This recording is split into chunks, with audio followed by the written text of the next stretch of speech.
I will not disgrace myself, nor be ashamed in anything, but that which courage and the utmost freedom of speech, even now as always, Christ will be magnified and exalted in my body, whether by life or by death. So this is the statement of Apostle Paul, talking about the courage and the freedom of speech, that his life will be an example that through his life, Jesus Christ will be glorified, either by death nor by life. That's why he said in Philippians 1:21, "For to me to live is Christ, and to die is gain." As a believer of Christ, we are not in the losing side, because in our death, it's our victory to meet the Lord. And in our life, it is our advantage and privilege to become a blessing. So if you are in Christ Jesus, there is no more defeat nor disadvantage. But as a believer of Christ, we are becoming a blessing to this generation, and also God is expecting and waiting for us with expectation in heaven, because our real destiny is in heaven. And you know what? I pray that tonight, as I keep on sharing this to all of us, including myself, you will agree with me. You will agree with me that every time I say something to you, right, because this is more on practicality, this is more connected to the public communication, improving yourself as leaders, as disciples, or as members, because I know that this principle tonight will lead us, will help us, will become an avenue for us to become effective in every area where God has placed us right now. It could be in the area of business, it could be in the area of your family or employment or in a company. Then this gift and this power or this principle will help us to become a blessing to our company and also to become a blessing to other people. And listen to me, this is the fact that I'm gonna share to you. You have no idea how brilliant you are. If you know, if you believe tonight, and listen to me, whether you believe it or not, I'm gonna tell you the truth that you are a brilliant person. You are a brilliant person. And sometimes we are too limited when it comes to our giftings, to our gifts, our skills, because of some reasons, because of negativity, because of wrong people, because of wrong environment, because of our family background. But we have always this in our heart to do something more. All of us here tonight, all of us here, since we are in our elementary and high school, we dreamed for more. How many of you here?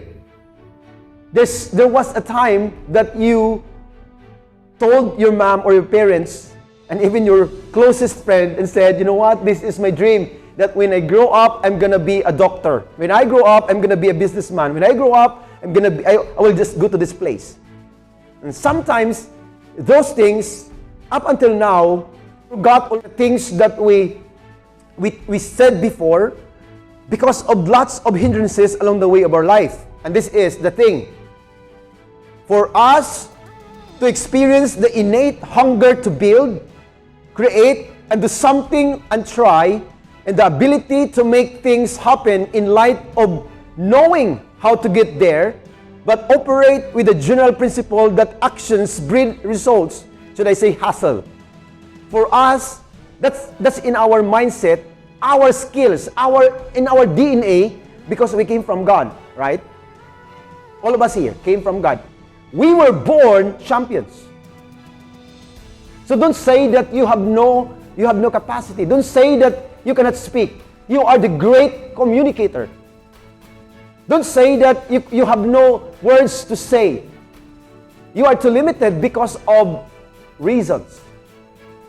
But actually, you are brilliant. You are brilliant. I will repeat it again. You are brilliant.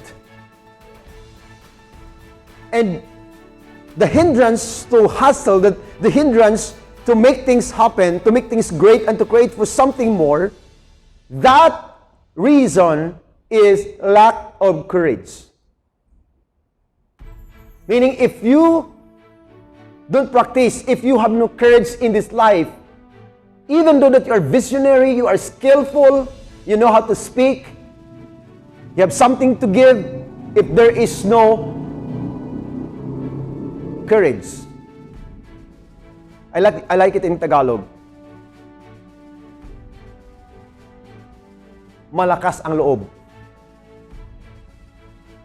Courage. Malakas ang loob. So, of all the affirmations, of all the words that confirm regarding to our skill set and our abilities, courage is one of the greatest words, even in the Bible. Even God, when He gave order to Joshua, He didn't say, "You, mighty man of valor, have faith in me." He didn't say. He said, "Take courage." So if there is no courage, how can you apply what you learned? How can you stand here? How can you deliver the message? How can you communicate to people? How can you explain what you want to explain? How you deliver? What are you going to do? Based upon your thinking and understanding, how are you able to deliver it, or to deliver the message with clarity and with purpose, or purposefully, or intentionally? How are you able to deliver the message if there is no courage? So meaning, for all of us believers, one thing that we are going to develop in this life is not just skill, but courage. Because without courage, how can you propagate the message of Christ, the gospel? How will you share the gospel? It takes courage to share the gospel, to share Christ to your family, right? It's not about how professional you are. It's not about that. It's about, even, for example, if you have money, you cannot share the gospel if you have no courage, even though you have money. It's not about status. It's about your heart. The courage from your heart. You know what? That word courage, it's very interesting, because as far as the dictionary is concerned, it's very powerful. C-O-R, meaning heart, and then consider today's definition: mental or moral strength to venture, persevere, and withstand danger, fear, or difficulty. That's courage. First, it came from your heart. It's not here. It's here. I'll repeat it. Courage comes from here, not here. Heart. The origin of that word courage is C-O-R, core. It means heart. And you know what? I learned that courage was not the absence of fear, but the triumph over it. The brave man and woman is not he or she who does not feel afraid, but he who conquers that fear. By what? By courage. Okay. Ano ganis Tagalog ang courage? Malakas ang loob. Okay? Malakas ang loob. Okay? Courage is what it takes to stand up and speak. Courage is also what it takes to sit down and listen. So for example, if I am courageous, I know how to listen. I know how to sit down, and also I know how to speak. That's courage. Because you know what? If you know how to speak in front of the crowd, but you don't know how to listen and to sit down, meaning it's not courage. It's pride. It's arrogance. So if you want to become a public speaker, if you want to become a good preacher later on, a good teacher of the word, then you should develop this principle, the power of courage. Courage is what it takes to stand up and speak. Courage is also what it takes to sit down and listen. And this is one thing also. Only those who will risk going too far can possibly find out how far one can go. So meaning it takes courage to step out, to try. Okay. There is no, if you want something new, you don't need to sit down, you don't need to wait. You have to step into the things that are not yet proven. Meaning you are tasting the water. You're stepping into the unknown. You're willing to rest. You're willing to fight because you want something new. It means to say that you are hungry. You're hungry to build, to create, to do something and try. And also you want to know something better. But you are not violating the general principle that actions breeds results. So you are always positive.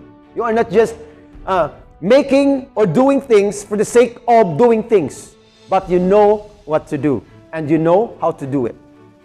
That's courage. So courage means doing anything outside our comfort zones, persevering towards a goal, risking rejection, speaking about something that is really important to us. So if you want to experience courage, expect or anticipate rejection. Don't say, tell me if you know someone who is a public speaker, a good preacher of the word, a good teacher of the word, and ask that person if that person had experienced rejection. Don't say that that person would no longer experience rejection. Before he or she became master in communication, master in business, master in everything, that or those people have already been experiencing rejection and even skepticism or negative things about that person. So courage is often simply being able to do something that discomforts or frightens you in business. If you have the capital, start business, right? That's the principle. If you are a typical businessman, then you can do that. You can just wait and just gather and save money for your capital to engage in business. But if you are an entrepreneur, you don't need to start big in business. What you have, start. First, vision, purpose, your mission. Then connect to people. Because if you don't understand people, you don't understand business. The same thing with pastoring a church. If you don't know how to understand people, different temperaments, different attitudes of people, then you don't understand ministry. Because ministry is work. Spell ministry. Ministry means W-O-R-K. It's work. Meaning it's a verb. It is more on sacrifices. It's not more on gaining, but more on investing. The same thing with entrepreneur. The difference is the pastoring a church is more on spiritual things and entrepreneur is more on financial.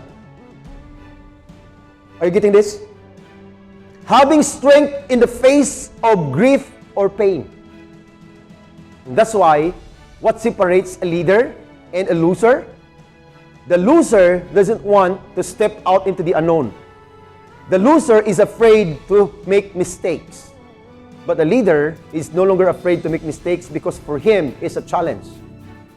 It's a stretching of his ability to learn for more.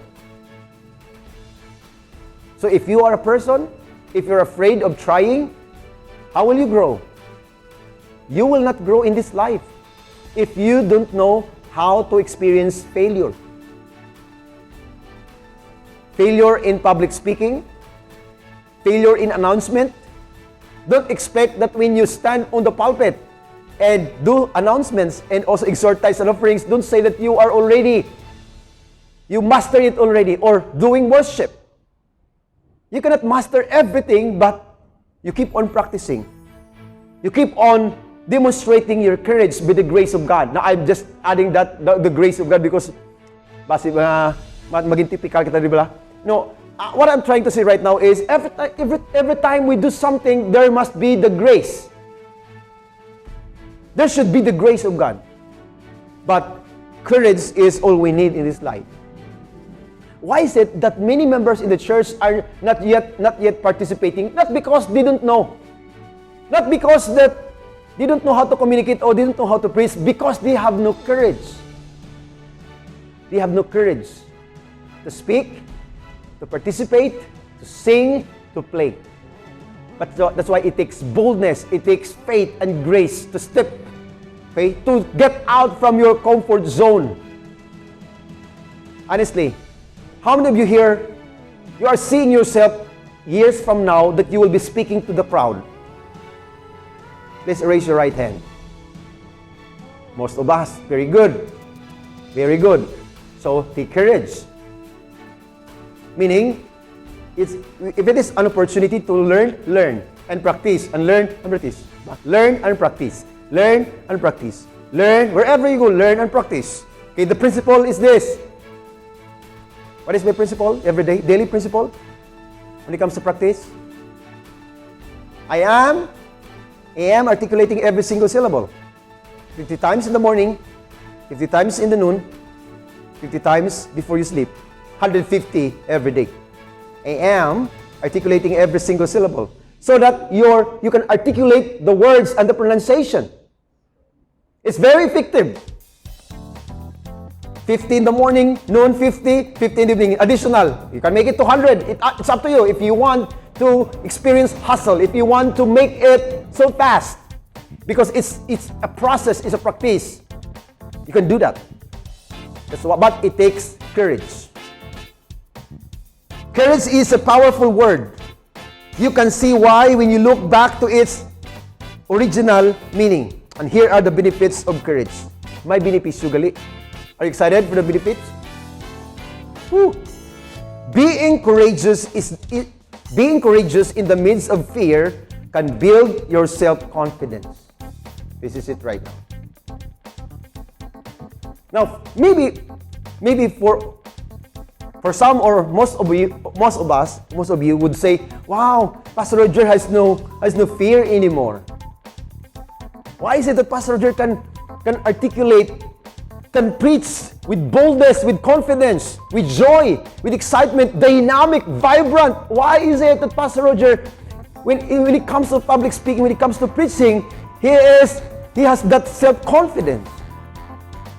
You know what? The answer is this. It's been years that I've been building this courage and stepping out in faith every single day up until now. For almost 30 years as pastor, I never stopped improving myself when it comes to communication, when it comes to conversational preaching, when it comes to communication, talking to people, listening to people, helping the people, encouraging the people, preach verses of scriptures, doing funerals, birthdays, Bible studies, life groups, leadership training, and so on and so forth. So you cannot say, don't compare me to yourself, and I cannot compare myself to you because we have different season or years. You are more effective compared to my previous years. Because you know what? I started to maximize what I have and learn to grow and train myself every day to have courage in front of people